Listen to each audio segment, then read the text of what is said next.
Estás escuchando Vinimos, el podcast sobre vinos, espumantes y bebidas de Marisol de la Fuente.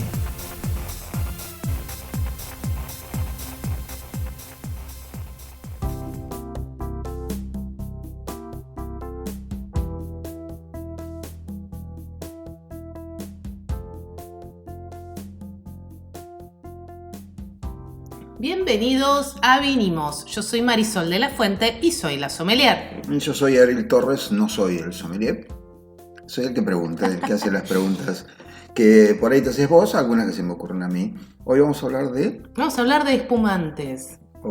¿Cómo es eso? ¿Espumantes o espumosos? Espumantes, otros le dicen espumosos, pero a mí espumoso me suena jabonoso, así que mí yo digo espumante. Sí, a mí me pasa lo mismo. Habría que ver lo que dice la Real Academia al respecto. Lo buscamos la otra vez y espumosos... Creo Ambos estaban correctos. Exactamente. Sí. Así que hoy vamos a hablar de burbujas. Igual, para empezar, ¿qué son espumantes? ¿Champán? No, bueno, sí, también. Acá cabe una de las reglas de la lógica. Todos los champán son espumantes, mas no todos los espumantes son champán. ¡Correcto!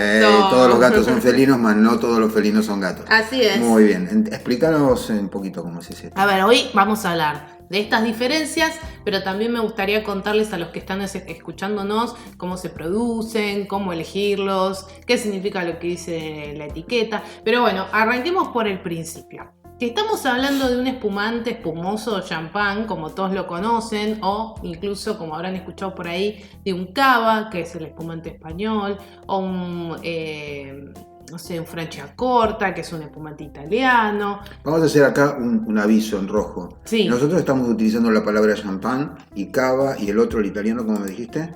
Está el Franciacorta, por ejemplo. Bueno, todos estos con los fines simplemente de ilustrar, de informar, de divulgar información, etcétera. No es con ningún otro fin, así que podemos hacerlo. No, claro pero que sí. Pero hay diferencias, sí, porque son denominaciones de origen. Exactamente, y por ahí vamos a arrancar. En cualquiera de estos espumantes o espumosos que acabamos de mencionar, básicamente son vino con una segunda fermentación. Es decir, tenemos un vino base que se utiliza para hacer estos productos, que luego tiene una segunda fermentación. ¿Te acordás, Ariel, que el vino tiene una fermentación? Eso te iba a decir, ¿por qué no arrancamos? Porque vos decís, es un vino que tiene una segunda fermentación y yo que no sé nada, ya me perdí. El vino es una fermentación per se. Exacto. Fermentación de uvas. Una vez que yo tengo un vino, si yo le hago una segunda fermentación, ¿qué sería? Si yo le hago una segunda fermentación, voy a obtener estos espumantes o espumosos. Ahora, esa segunda fermentación puede ocurrir, y acá nos metemos en los métodos productivos, de dos maneras. Yo tengo un vino base y puedo hacer algo que se llama método tradicional o método champenois. Lo puedes decir vos en francés. Champenois está bien. Champenois está bien, sí, así. Perfecto. Muy bien. El método champenois o método tradicional se hace de la siguiente manera. Se agarra ese vino base, se agarra la botella, la que vos conocés de espumante, se llena y se le agrega algo que se llama licor de tiraje, que es una mezcla de azúcares y levaduras. Y se la tapa, no se la tapa con el corcho ese que nosotros vemos cuando destapamos. Se la tapa con una tapa corona, como la de la cerveza, ¿viste? La que tiene las onditas. Y se lo deja fermentar, ¿no? Ok, por eso fermenta de nuevo, porque vos le volvés a poner ciertos elementos como son las levaduras y el azúcar. Correcto. Para que, si no, no fermentaría, quiero Exacto. decir. Sería Podría un vino común. haber alguna fermentación natural si queda algún residuo de levadura y de azúcar, pero no es lo habitual, digamos. Ok. Para hacer el espumante, entonces, vino base, en el método tradicional se lo pone en una botella, se le pone lo que se llama licor de tiraje, mezcla de azúcar y levaduras y vuelve a fermentar tapado, ¿sí? Tapado, muy bien. ¿Por qué es importante tiempo? lo tapado? ¿Por qué? Porque el vino, con cualquier fermentación, produce dos cosas. Produce más, pero digo, dos que son importantes para lo que estamos contando. Gas carbónico y temperatura. ¿Sí? Por eso en las fermentaciones se mantiene a los tanques o a las botellas, en este caso, a baja temperatura. Esas burbujas son las burbujas endógenas del espumante. Al espumante no se le agrega gas. La fermentación lo genera. Las burbujas son ese gas carbónico o dióxido de carbono que se produce durante la fermentación en una reacción que es exógena, por eso produce calor y por eso hace falta mantenerlo frío, porque si no se te prende fuego todo, estalla el planeta. Correctamente.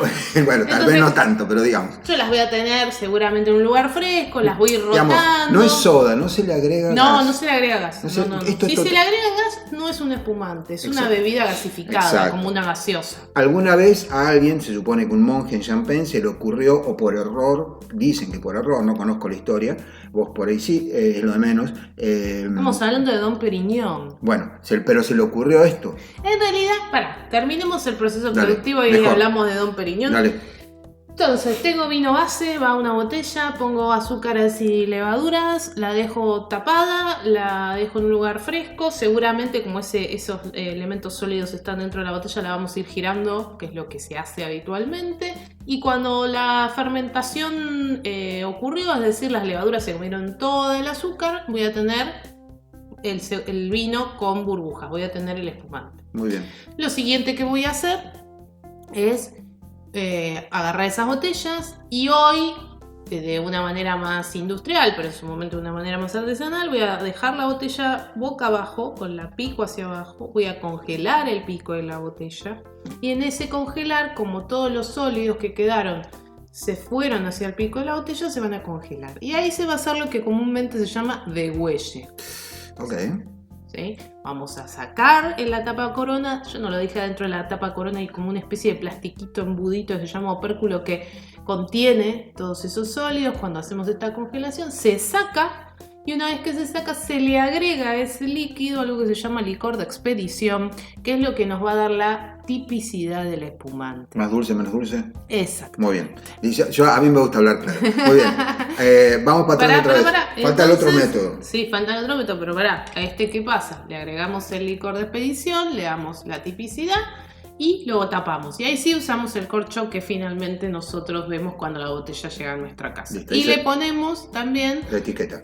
además de la etiqueta, le ponemos, ¿viste ese alambrecito que Sí, va sobre el corcho? Bueno, le ponemos eso también. Cuya función es que el corcho salga disparado en cualquier momento por algún error y le saque el ojo al año. Muy bien. Exactamente. ¿Sí? Y ahí vestimos la botella, que es ponerle la etiqueta y está lista para la venta. Bien. Lo recontra simplifiqué el proceso por si algún colega sommelier está escuchando para que no me cague a pedo No, después. pero eso es porque yo te pido que simplifiques, porque yo te vi hacer la carrera, sé que estas cosas son a veces mucho más complejas. De hecho, nosotros estuvimos en un lugar donde hacían espumantes y nos mostraron el techo del lugar donde se destapaban, estaba todo agujereado, porque hay tanta Sí. presión que sale ahí disparado para arriba y se hacen agujeros en un Bueno, techo que era como dentro- de Durlock o sí. algo por el estilo. Dentro de la botella hay entre 5 y 6 atmósferas de presión, una locura. que es un montón. Sí, es una locura. Sí, sí. El agua suele venir en la canilla con 1,5 por ahí. Ujú. Si no me falla la memoria.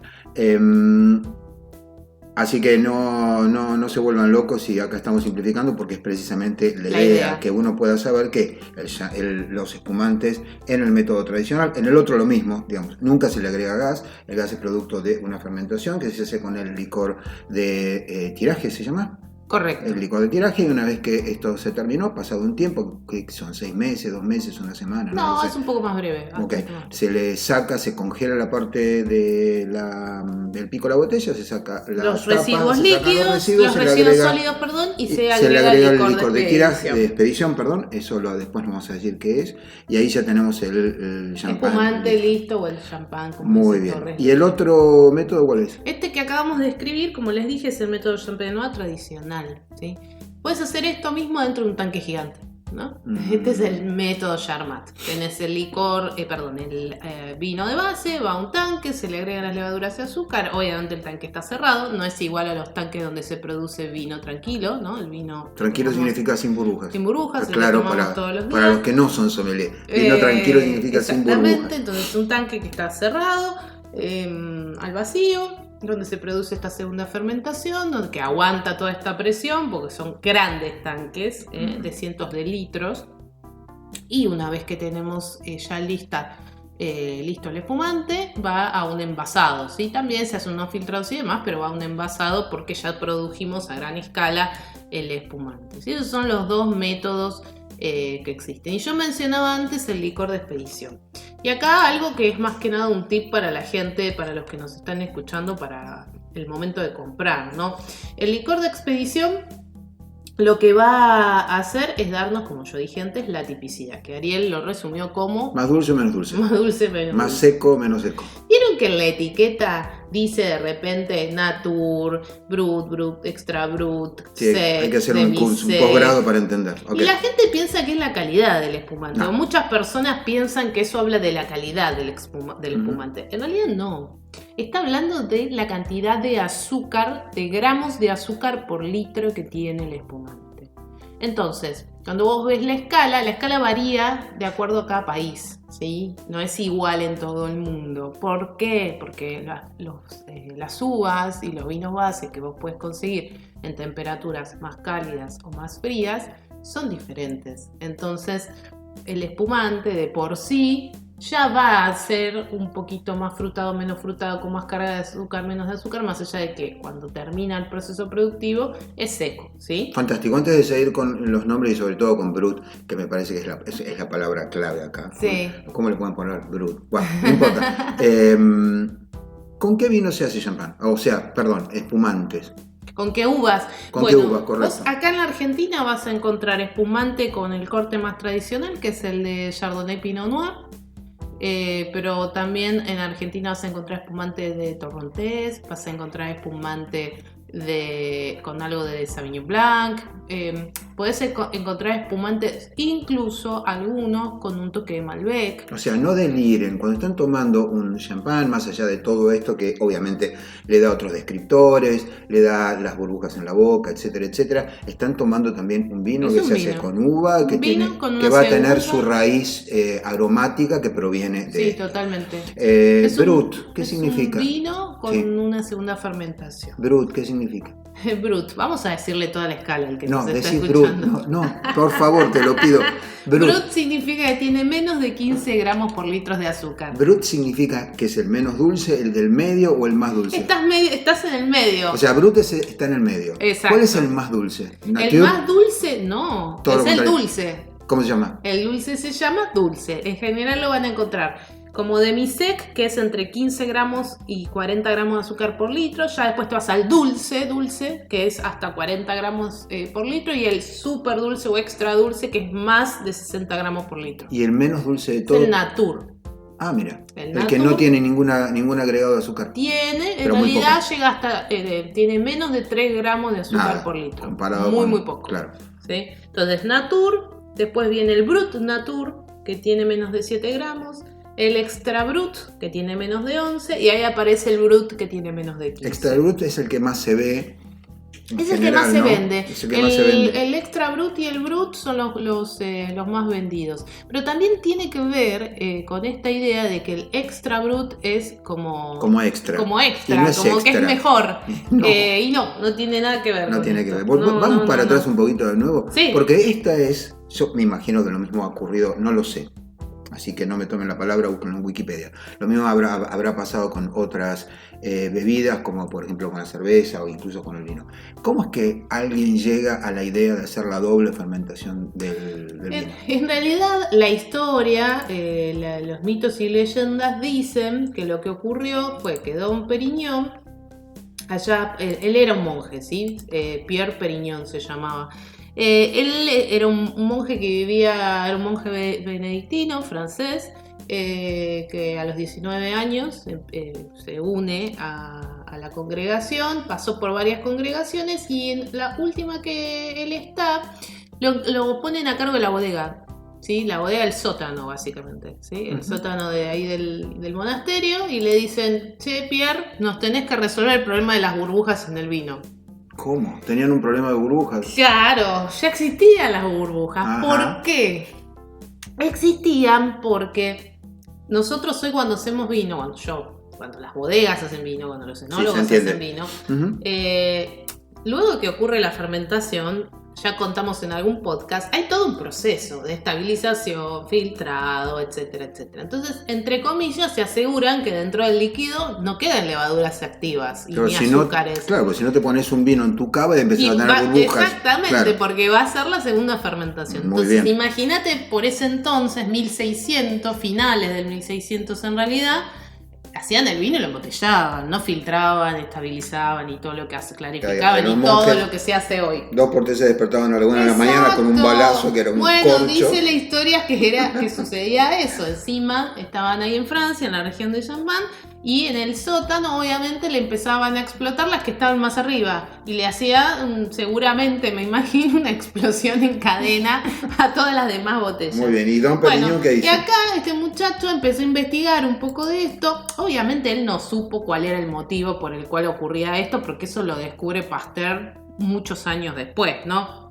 Pero él identificó que lo que hacía que la botella se convirtiera en una botella con burbujas era, primero, que había cosas flotando adentro, que había sólidos, y segundo, el tema de que las que estaban a mayor temperatura explotaban antes. Entonces él, en vez de fue digamos un inclusivo, porque él, en vez de decir que el vino estaba malo, agarró y decidió empezar a probarlos. Y dice la leyenda que en ese estar probando, en algún momento prueba uno que es genial y expresa este dicho tan conocido que es que vengan pronto a probar estrellas embotelladas. Mirá, por las burbujas. Las burbujas. Mirá. Y a partir de ahí, esto fue en 1693, dice la historia que fue el 4 de agosto de 1693, digamos que ahí la precisión es lo que dice por ahí los distintos libros de historia. La cuestión es que a partir de ahí se crea el concepto del champán y empieza a evolucionar a lo largo de la historia.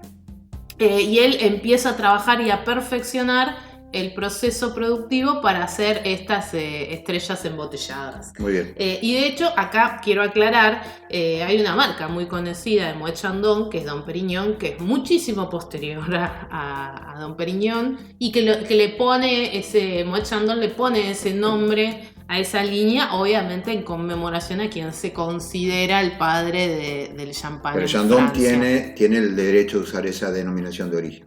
En realidad es una marca en ese caso. Pero es una marca francesa que tiene la posibilidad de usarlo, sí, porque sus vinos son porque son champán, son de la región de Champagne. Exacto. Correcto. Esto es importante. El espumante, para ser llamado champán, como es una denominación de origen, debe ser de la región Champagne de Francia. Las uvas deben ser de esa zona. Y de hecho, en el caso del champán, hay como pasa con otras denominaciones de origen, ciertas especificaciones. Siempre tiene que ser método champenois, no puede ser el de tradicional.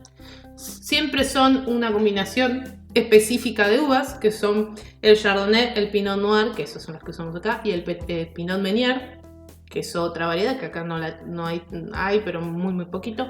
Entonces, es un corte específico, es un proceso productivo específico, es una región específica, y por eso se llama champán.